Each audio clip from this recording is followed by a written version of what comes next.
Assalamualaikum warahmatullahi wabarakatuh.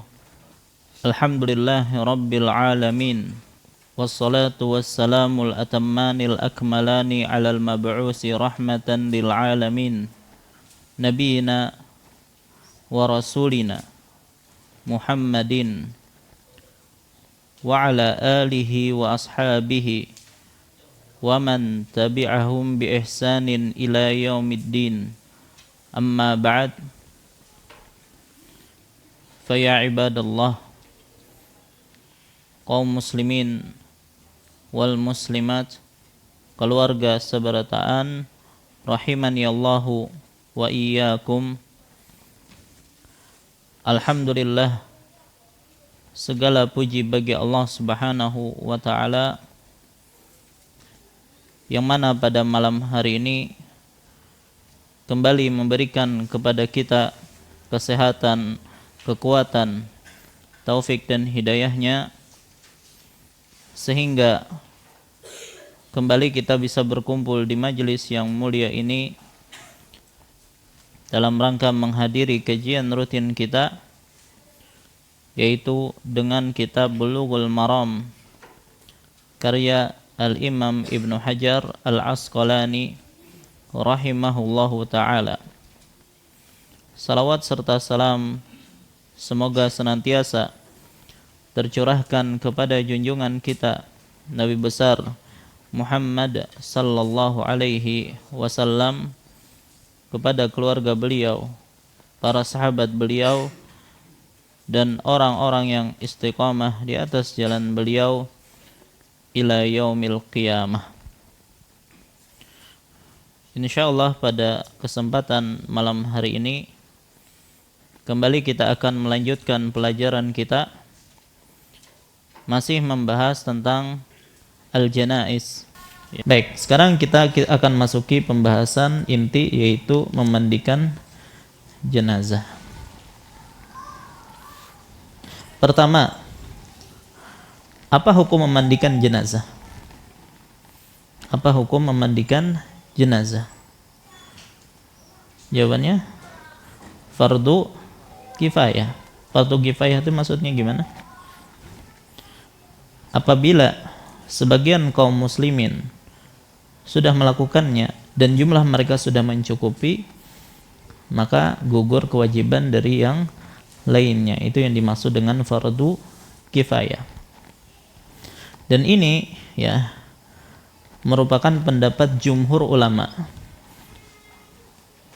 Bahkan ada yang mengatakan ijma' ulama bahwasanya hukum memandikan jenazah adalah fardu kifayah. Tetapi kalau kita baca di kitab-kitab para ulama, ternyata sebagian Malikiyah itu menyatakan bahwasanya memandikan jenazah itu bukan fardu kifayah tapi hanya sunnah muakkadah. Baik, jadi ada khilaf di sini, tetapi pendapat yang kuat adalah pendapat mayoritas ulama yang menyatakan memandikan jenazah adalah fardu kifayah. Apa dalil jumhur yang menyatakan bahwasanya memandikan jenazah adalah fardu kifayah? Baik, silakan lihat hadis nomor 567. 567. Wa an Ibnu Abbas radhiyallahu anhuma anna an-nabiy sallallahu alaihi wasallam qala fil ladzi saqata an rahilatihi famata iksiluhu bima'in wa sidrin wa kaffinuhu fi thawbaini, muttafaqun alaih. Dari Ibnu Abbas radhiyallahu anhuma bahwasanya Nabi sallallahu alaihi wasallam bersabda tentang orang yang jatuh dari kendaraannya lalu meninggal. Dan ini peristiwa ketika haji wada. Jadi ada orang yang di ontanya dia terjatuh. Setelah terjatuh dia diinjak oleh ontanya sampai patah, disebutkan lehernya, dan meninggal dunia. Maka apa kata Nabi sallallahu alaihi wasallam? Iksiluhu bima'in wasidrin. Mandikanlah dia dengan air dan daun bidara. Wa kaffinuhu fi thawbaini, dan kafanilah dia dengan dua kainnya. Maka di sini ya Mana dalil bahwasanya itu adalah hukumnya fardu kifayah? Karena di situ ada perintah dari Nabi sallallahu alaihi wasallam. Apa kata beliau? Igsiluhu, mandikanlah dia. Baik. Ketika disuruh memandikan, apakah semua kaum muslim memandikannya? Jawabannya enggak. Hanya sebagian dari mereka saja yang memandikannya. Ya, maka dari sini para ulama menyimpulkan bahwasanya hukumnya adalah fardu kifayah. Begitu juga dalil yang lain, hadis nomor 569, ya. Wa an ummi Atiyah radhiyallahu anha, dari Ummu Atiyah radhiyallahu anha qalat, dakhala alaina an-nabiy sallallahu alaihi wasallam wa nahnu nughassilu ibnatahu. Nabi SAW masuk menemui kami ketika kami sedang memandikan anak perempuannya. Anak perempuan di sini yang dimaksud siapa? Siapa anak perempuan Nabi?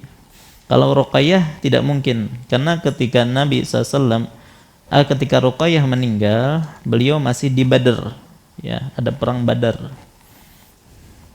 Baik. Nah, yang dimaksud di sini adalah Zainab radhiyallahu anha.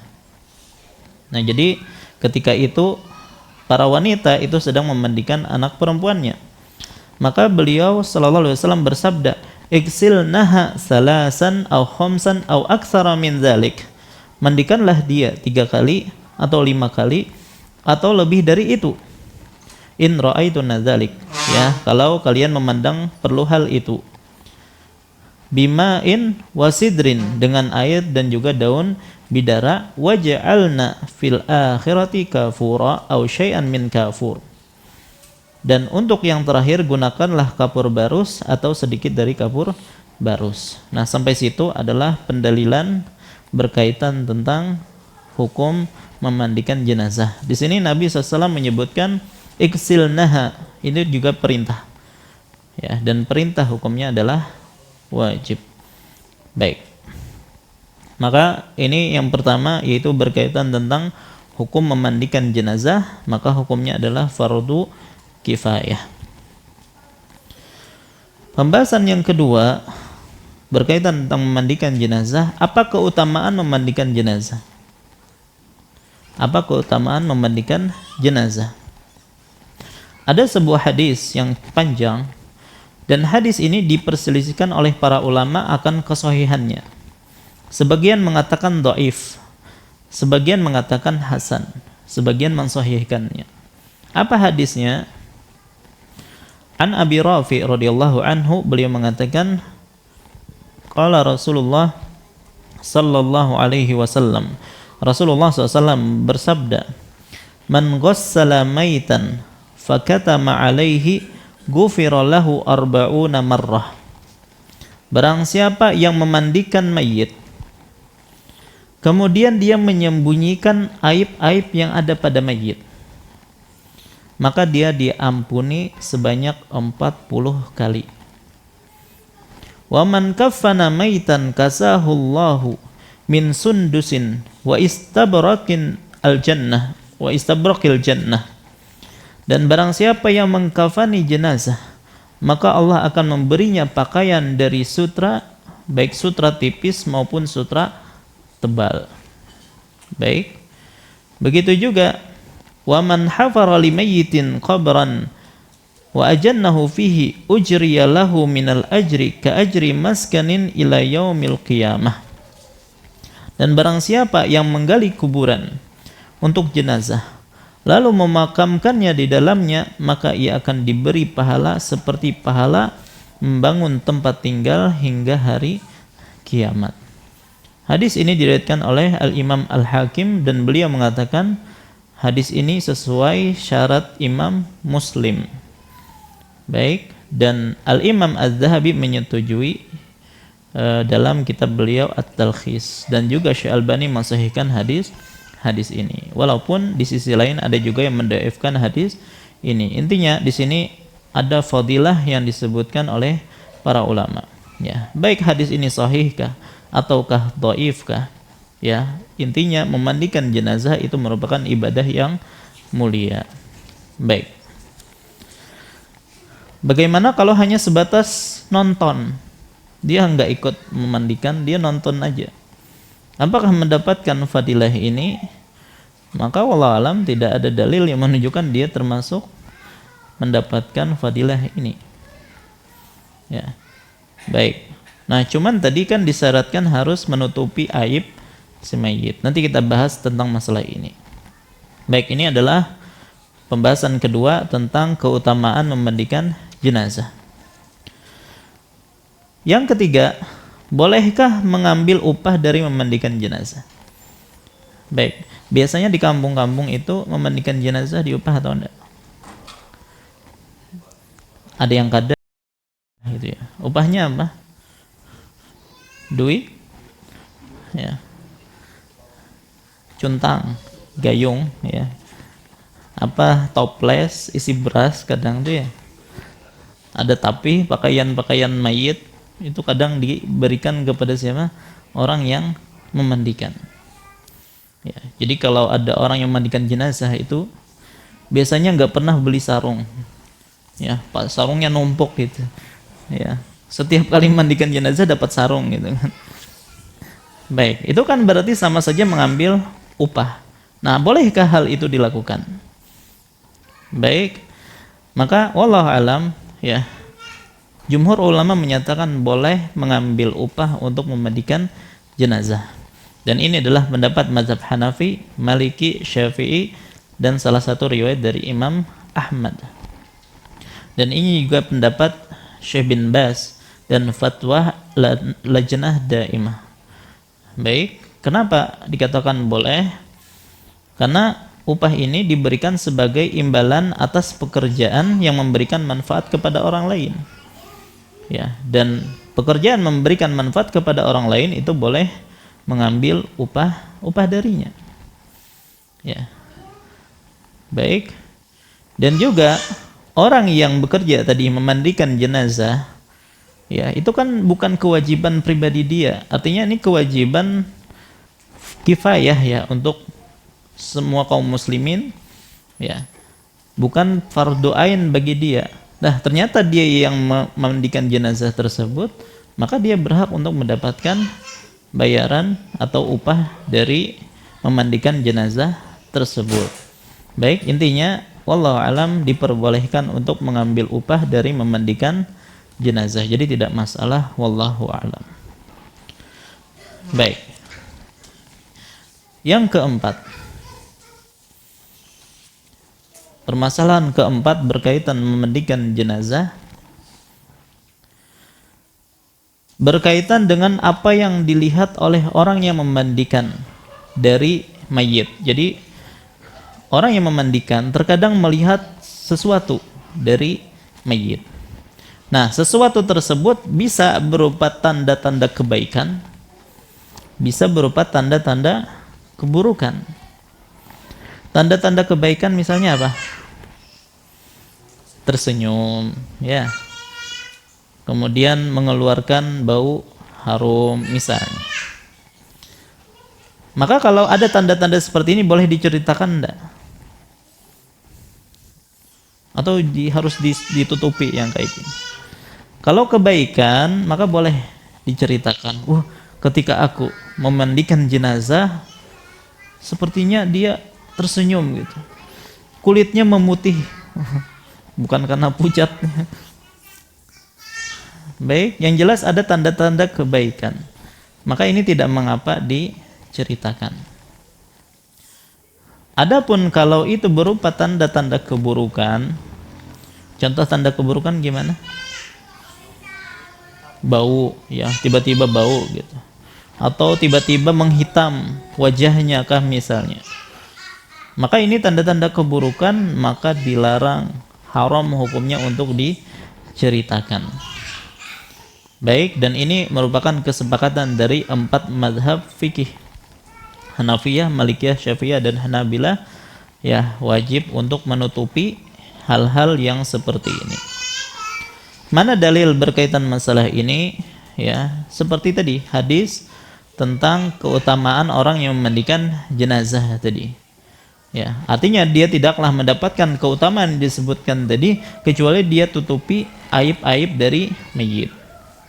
Begitu juga hadis yang diriwayatkan oleh Abdullah bin Umar radhiyallahu anhuma bahwasanya Rasulullah sallallahu alaihi wasallam bersabda, "Wa man satara musliman satarahullahu yaumal qiyamah." Barang siapa yang menutupi aib seorang muslim, maka Allah akan menutupi aibnya pada hari kiamat. Dan ini hukumnya adalah wajib. Dan menceritakan aib seperti ini seperti menggibah dia, dan menggibah hukumnya adalah haram, tidak boleh.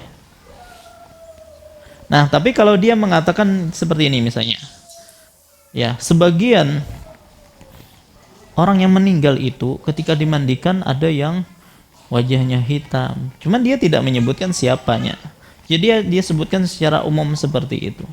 Maka ini tidak mengapa, boleh. Ya, terkadang seorang mayit itu wajahnya hitam, terkadang mengeluarkan bau, kadang begini, kadang begitu. Dan orang yang diajak bicara tidak tahu siapa yang dimaksud, maka tidak mengapa menceritakan hal-hal yang seperti ini, ya, karena ini bukan termasuk ghibah yang dilarang. Baik. Kemudian, ya, jadi intinya dibedakan. Kalau itu tanda-tanda kebaikan boleh diceritakan, kalau tanda-tanda keburukan tidak boleh diceritakan. Pembahasan yang kelima, apa hukum hadirnya orang yang tidak diperlukan dalam memandikan jenazah? Dia cuma nonton tadi. Ya. Biasanya orang mandikan jenazah itu berapa orang diperlukan? Biasa 3, ya. Kecuali kalau sangat besar badannya, ya mungkin perlu 4 lah. Baik. Jangan sekampung ikut nonton semuanya, ya, nggak boleh. Ya. Nah, apa hukum orang yang hadir, ya, sementara dia tidak diperlukan dalam memandikan jenazah, artinya tidak langsung turun tangan dalam memandikan jenazah? Maka para ulama menyebutkan bahwasanya hukumnya makruh. Orang ikut nonton sementara dia tidak ikut serta memandikan, maka hukumnya adalah makruh. Baik. Dan ini adalah pendapat jumhur ulama atau mayoritas ulama, baik mazhab Malikiyah, Syafi'iyah, dan Hanabilah. Karena hukum asal memandang jenazah itu makruh kalau tidak ada keperluan, ya. Memandang jenazah itu hukumnya adalah makruh kalau tidak ada keperluan. Baik, jadi hukum hadir orang yang tidak diperlukan dalam memandikan jenazah adalah makruh. Baik. Nah, sekarang kita akan bahas tentang siapa yang dimandikan dan siapa yang tidak dimandikan. Artinya jenazah mana yang wajib dimandikan dan mana yang tidak wajib dimandikan. Baik. Pertama, ya, tentunya para ulama sepakat seorang muslim yang baik, ya, maksud baik ini adalah yang tidak jahat, bukan orang zalim. Seorang muslim yang baik dan tidak meninggal di medan peperangan melawan orang kafir. Ada 3, ya, muslim baik dan tidak meninggal di medan peperangan melawan orang kafir, maka wajib dimandikan. Ya, artinya jumhur ulama yang menyatakan wajibnya memandikan mayit, kalau 3 ini terpenuhi, dia muslim baik dan juga tidak meninggal dalam peperangan melawan orang kafir, maka dia wajib untuk dimandikan. Baik. Maka kita akan bahas yang selain dari 3 ini. Apa hukum memandikan jenazah orang kafir? Ada tetangga misalnya non-muslim meninggal.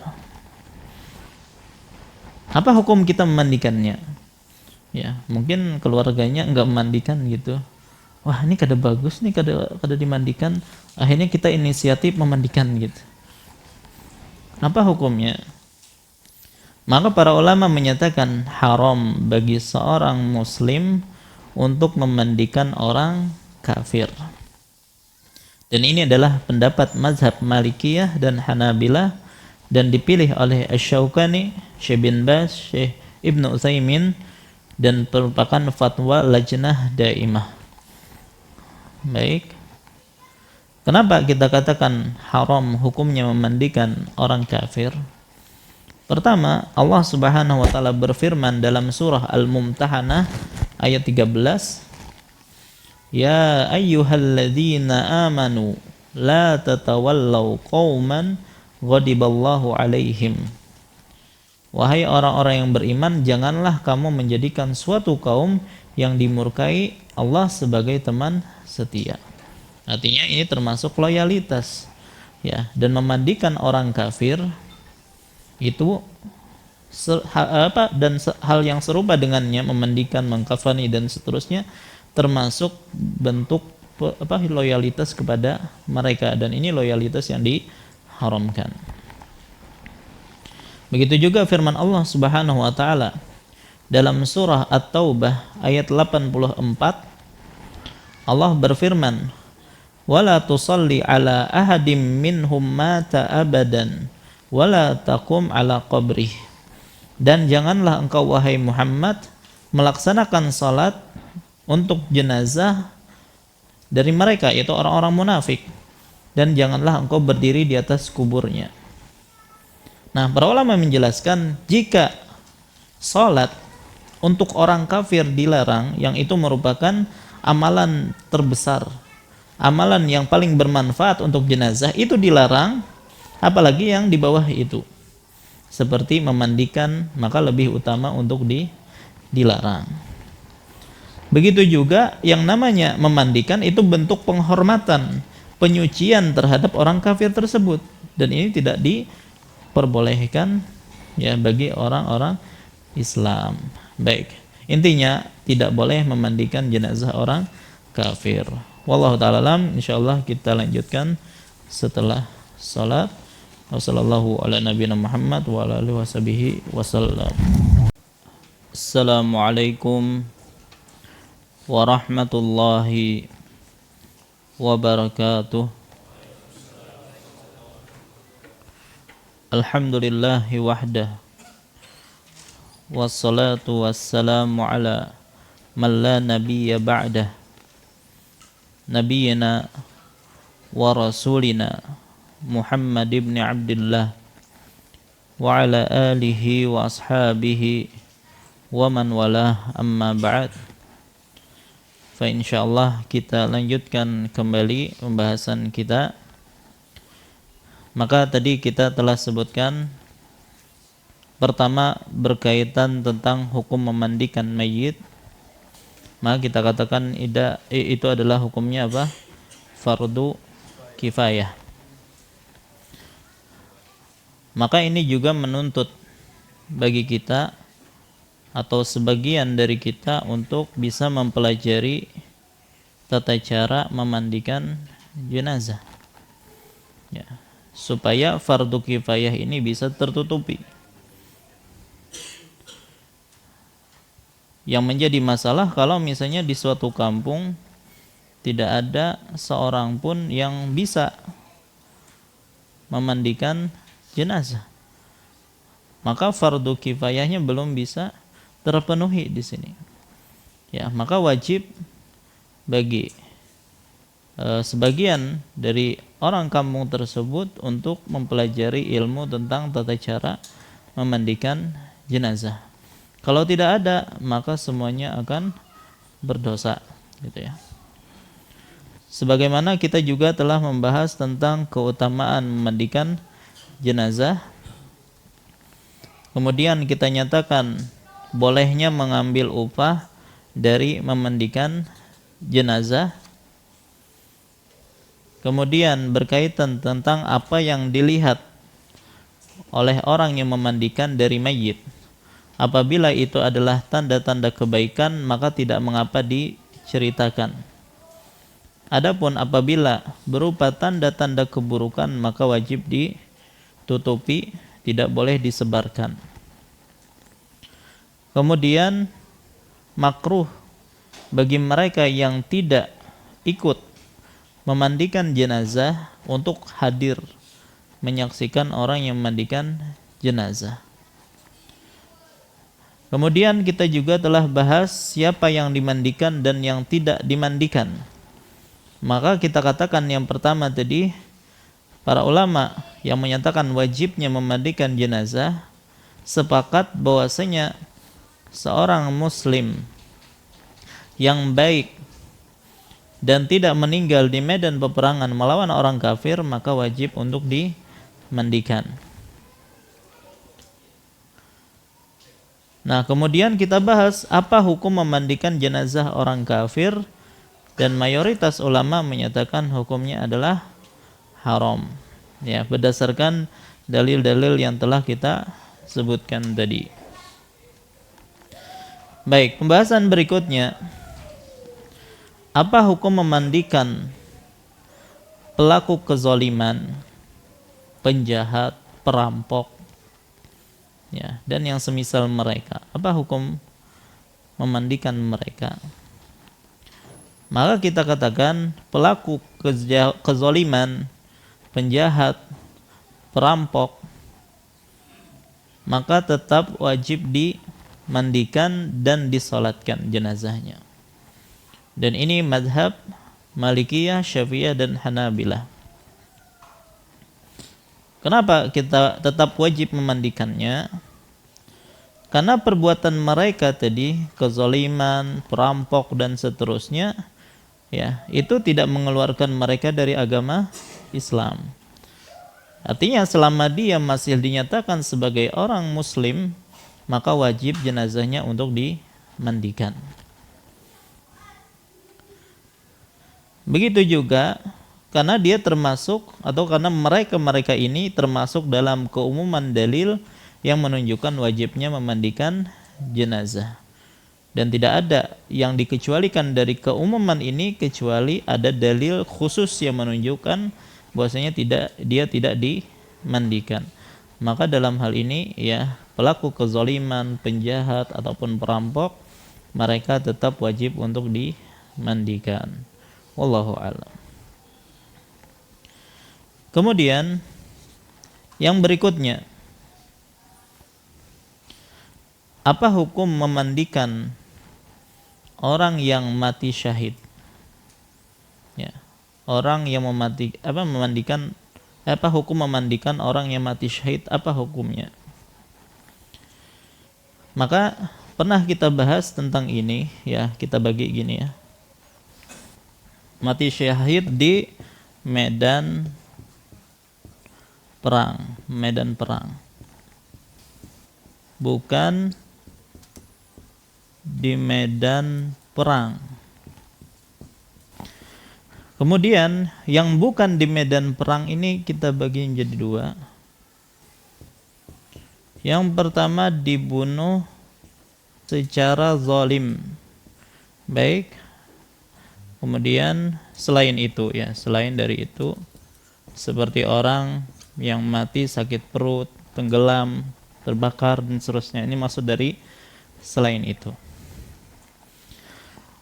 Maka orang yang mati syahid di medan peperangan, maka ini tidak dimandikan. Kalau itu di medan peperangan, tidak dimandikan. Baik, kalau bukan di medan peperangan, seseorang dibunuh secara zalim oleh orang kafir, dia misalnya lagi sholat, kemudian dia ditusuk misalnya sampai meninggal dunia, maka dia juga syahid. Nah, apakah dia dimandikan ataukah tidak? Maka ada khilaf di kalangan para ulama. Sebagian mengatakan dia masuk ke dalam ini, ya, di medan peperangan, sama seperti dia di medan peperangan. Sebagian mengatakan tidak, ya, maka dia dimandikan. Maka wallahu alam ada khilaf di sini, yang mana ulun lebih condong pada pendapat yang menyatakan dimandikan, tetap dimandikan. Nanti kita akan jelaskan dalil-dalil tentang masalah ini. Begitu juga selain itu, orang yang sakit perut, wanita yang melahirkan, ya, maka ini sepakat dimandikan. Baik. Kenapa kita bagi ini menjadi dua? Kenapa dijadikan satu? Karena di sini ada khilaf. Karena sebagian mengatakan ini juga tidak dimandikan. Tapi wallahu alam pendapat yang lebih kuat itu tetap dimandikan. Jadi sekali lagi orang mati syahid ada dua. Mati syahid di medan peperangan atau bukan di medan perang. Kalau yang di medan perang maka tidak dimandikan. Adapun yang tidak di medan peperangan ada dua, dibunuh secara zalim. Ya, ada khilaf di kalangan para ulama, ya, tapi pendapat yang lebih kuat tetap dimandikan. Atau selain itu, maka ini tetap dimandikan. Pertama, mati syahid di medan peperangan, maka tidak dimandikan. Orang yang meninggal dalam rangka berjihad melawan orang kafir.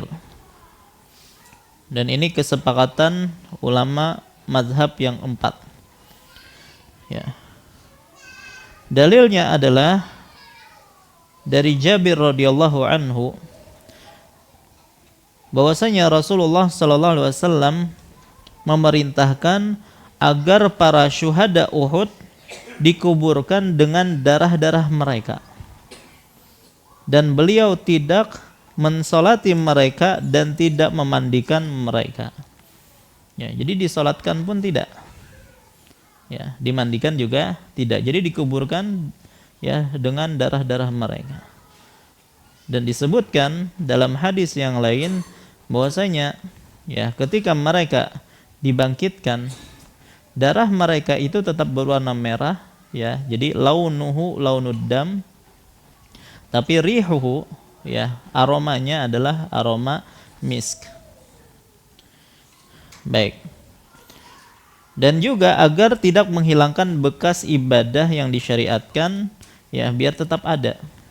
Ya, sebagai bukti itu adalah ibadah mereka kepada Allah yaitu berupa darah tadi. Maka tidak boleh dibersihkan dari mereka-mereka yang mati dalam medan peperangan. Baik. Adapun yang kedua, mati syahid bukan di medan peperangan. Seperti yang tadi ada dua ya. Pertama, orang yang terbunuh dengan zalim tadi. Maka orang yang terbunuh secara zalim ada khilaf, tetapi pendapat yang lebih kuat harus dimandikan.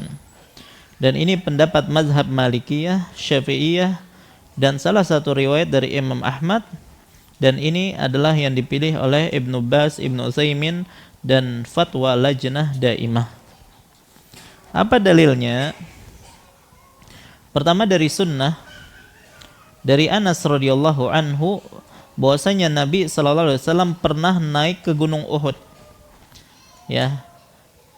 Dan juga bersama beliau ada Abu Bakar, Umar, dan Utsman.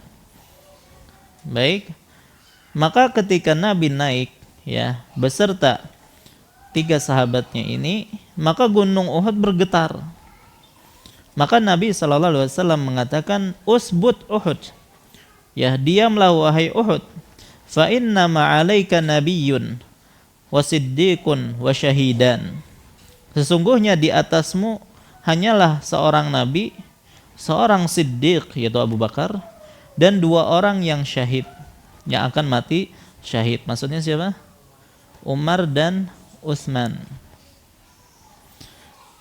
Baik, maka di sini Nabi SAW menyatakan Umar dan Utsman itu orang yang mati syahid. Baik, dan kita tahu ya di antara mereka berdua ini meninggal dibunuh secara zalim. Baik, dan para ulama menyebutkan bahwasanya Umar, Utsman, dan Ali radhiyallahu anhum itu dimandikan dan disalatkan itu secara ijma. Ya. Tadi Umar, Utsman, Ali, mereka ini semuanya mati syahid ya.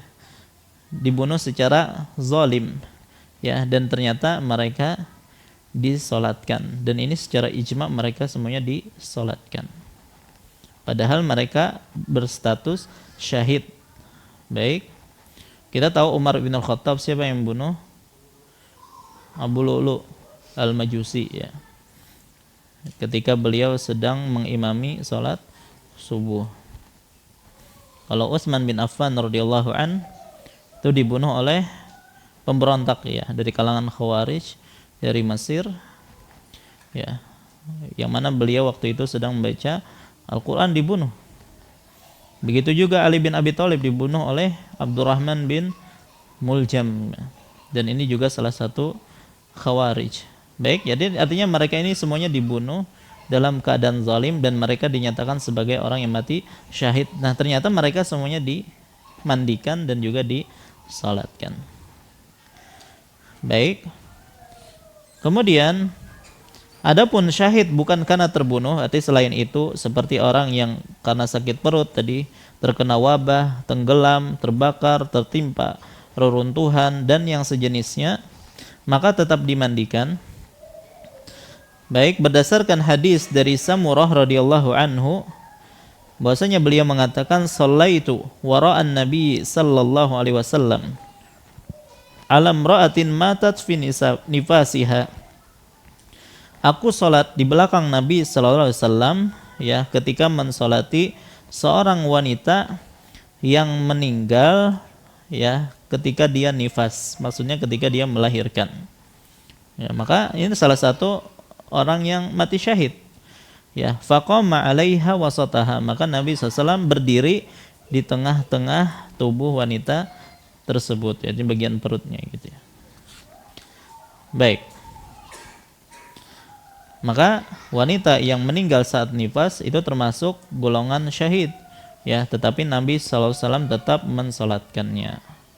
Baik, dan para ulama ijma terkait masalah ini, artinya orang yang mati syahid bukan karena pertempuran di medan peperangan dan bukan karena terbunuh secara zalim, itu tetap dimandikan. Baik. Kemudian pembahasan berikutnya, apakah janin yang gugur itu dimandikan? Janin yang gugur apakah tetap dimandikan ataukah tidak? Baik, kondisi janin yang pertama gugur sebelum 80 hari. Sebelum 80 hari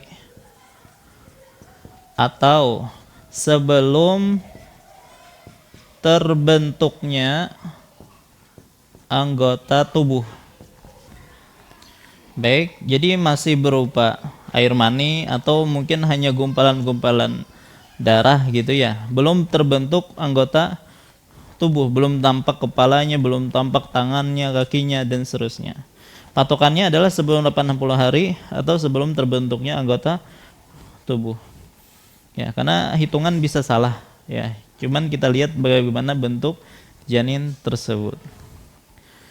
Maka kalau gugur sebelum 80 hari atau sebelum terbentuknya anggota tubuh, maka status ibu atau darah yang keluar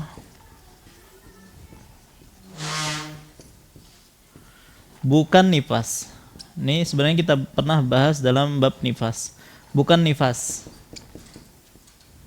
Berarti ibunya bukan wanita yang sedang nifas. Apakah dimandikan, dikafani, disolatkan dan dikuburkan di kuburan kaum muslimin? Jawabannya tidak. Ya, cukup dibungkus dengan kain dan dikuburkan di mana saja. Dibungkus, dikuburkan di mana saja. Ya, yang jangan sampai itu mengganggu mungkin baunya. Ya, jadi tetap dikuburkan. Apakah diakikahi dan diberi nama? Jawabannya tidak. Ini kondisi janin yang pertama. Kondisi janin yang kedua, baik. Setelah 80 hari, gugur setelah 80 hari atau sudah terbentuk anggota tubuh, sudah nampak kepalanya, tangannya, kakinya sebelum 4 bulan. Artinya sebelum diapain? Ditiupnya ruh. Sebelum ditiupnya ruh. Maka kalau sudah terbentuk anggota tubuh, maka status ibunya sudah dinyatakan nifas. Jadi patokan nifas atau tidak itu terbentuknya tubuh atau belum. Baik. Cuman kalau dia belum ditiup ruh, apakah dimandikan, dikafani, disolatkan, dikuburkan di kuburan kaum muslimin? Jawabannya tidak. Ya, ini tidak perlu dimandikan karena belum belum jiwa ya, belum suatu jiwa karena belum ditiupkan roh di situ. Baik, apakah diakikahi diberi nama? Jawabannya tidak. Kondisi yang ketiga. Baik, setelah bulan ya, sebelum waktu lahiran. Sebelum dilahirkan. Artinya dia sudah gugur mati dalam perut ibunya ya, sebelum waktu lahiran. Sebelum dilahirkan. Tapi sudah ditiupkan ruh. Maka status ibunya jelas nifas. Baik. Apakah dimandikan, dikafani, disolatkan, dikuburkan di kuburan kaum muslimin? Jawabannya iya. Nah, ini patokan untuk dimandikan ataukah tidak ketika sudah ditiupkan roh ataukah belum. Berarti jawabannya iya. Apakah diakikahi, diberi nama? Maka ada khilaf di kalangan para ulama. Ya, ana sebutkan khilaf saja. Ada yang mengatakan diakikahi dan ada yang mengatakan tidak diakikahi. Ya, ada khilaf gitu aja ya. Dan permasalahannya lapang insyaallah. Yang mengikuti tidak diakikahi atau tidak diberi nama silahkan. Yang tetap diakikahi atau diberi nama juga silahkan. Baik. Dan yang terakhir adalah lahir dalam keadaan hidup, sempat hidup, lalu meninggal. Jadi sempat keluar, bahkan mungkin nangis, tapi setelah itu dia meninggal. Semenit kemudian meninggal. Maka dalam hal ini nifas, ibunya adalah wanita yang nifas, darahnya juga darah nifas, dimandikan, dikafani, disolatkan, dikuburkan di kuburan kaum muslimin. Ya, diakikahi atau diberi nama? Ya. Karena sudah jadi anak ini, ya. Walaupun sudah meninggal dunia. Maka ini adalah rincian berkaitan tentang kondisi janin, ya, berkaitan dengan status ibunya, dimandikan, dikafani, disolatkan, dikuburkan di kuburan kaum muslimin ataukah tidak, diakikahi atau diberi nama ataukah tidak. Wallahu a'lam. Baik. Pertanyaan, di sini kita katakan ketika dia sudah ditiupkan ruh, sudah 4 bulan, kemudian dia meninggal atau gugur, maka kita katakan dia dikuburkan di kuburan kaum muslimin. Berarti kita nyatakan bayi itu muslim. Dari mana kita tahu dia adalah muslim? Dia nggak pernah bersyahadat gitu kan ya. Maka kita katakan hukum bayi, agamanya itu adalah mengikuti agama yang terbaik dari agama orang tuanya. Kali aja misalnya ayahnya muslim, ibunya Nasrani misalnya. Anaknya itu dihukumi muslim ataukah Nasrani? Muslim. Baik. Nah, ketika dia dewasa ternyata ngikutin ibunya, nah itu beda lagi. Ya, cuman ketika dia masih kecil maka disebut dia adalah orang muslim. Wallahu a'lam. Baik, ini berkaitan tentang janin yang gugur.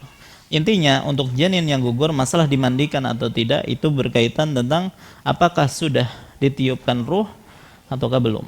Ya, artinya apakah sudah 4 bulan ataukah belum. Pembahasan terakhir terkait tentang apakah dimandikan ataukah tidak, atau siapa yang dimandikan dan yang tidak, adalah orang-orang yang ditayamumkan saja dan tidak dimandikan. Siapa saja orang-orang yang cukup ditayamumkan saja dan tidak dimandikan. Maka para ulama menyebutkan ada 3 golongan yang ditayamumkan saja dan tidak dimandikan. Golongan pertama, ketika laki-laki meninggal di tengah wanita, para wanita asing semuanya. Ya, jadi ada mayat laki-laki yang semuanya di situ perempuan, nggak ada laki-lakinya. Sementara kan perempuan tidak boleh memandikan laki-laki, atau sebaliknya, ya. Seorang wanita meninggal di tengah para lelaki. Ya, tidak ada mahram di situ misalnya. Maka dalam hal ini para ulama menyebutkan tidak boleh dimandikan tapi cukup ditayamumi saja. Jadi paham, yang pertama adalah laki-laki yang meninggal di tengah-tengah para wanita asing yang bukan mahramnya, atau wanita yang meninggal di tengah para lelaki yang asing bukan mahramnya, maka dalam hal ini cukup ditayamumi dan tidak dimandikan. Yang kedua, yang ditayamumkan itu adalah khunsa. Tahu khunsa? Orang yang memiliki dua alat kelamin sehingga tidak jelas apakah dia laki-laki ataukah perempuan. Dan dia sudah dewasa nih. Ya, ini mungkin kasusnya jarang terjadi, tapi kalau terjadi, ya, siapa yang memandikan? Sementara tidak ada mahramnya dia. Ya. Dia sudah dewasa tapi tidak diketahui statusnya laki-laki ataukah perempuan. Maka dalam hal ini juga ditayamumi saja.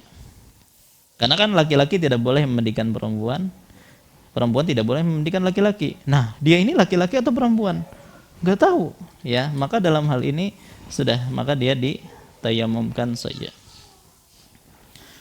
Dan yang ketiga, yang terakhir, kapankah ditayamumkan? Bila ada kendala untuk memandikannya. Apa kendalanya? Bisa kada ada banyu, kada ada air. Bingung memandikan jenazah, gak ada air. Maka cukup ditayamumkan saja. Atau tidak mungkin menggunakan air. Ketika kondisi mayit tidak memungkinkan untuk dimandikan. Misalnya gimana? Luka bakar sekujur tubuhnya. Kalau dimandikan, hancur itu tubuhnya. Ya. Maka dalam kondisi seperti ini cukup ditayamumkan saja dan tidak perlu dimandikan. Maka yang keenam ini tidak dimandikan tetapi ditayamumkan saja. Wallahu alam. Nah, inilah pembahasan tentang siapa yang dimandikan dan siapa yang tidak dimandikan. Insyaallah pada pertemuan yang akan datang kita akan bahas tentang siapa yang berhak memandikan atau yang lebih utama memandikan, kemudian tata cara memandikan, dan apa yang dilakukan setelah memandikan. Insyaallah kita bahas semuanya pada pertemuan yang akan datang. Wallahu ta'ala alam. Ini yang bisa ulun sampaikan. Salah khilaf mohon maaf. Wa sallallahu ala nabiyina Muhammad wa ala alihi wasallam. Subhanakallahumma bihamdika asyhadu an la ilaha illa anta astaghfiruka wa atubu ilaik. Wassalamualaikum warahmatullahi wabarakatuh.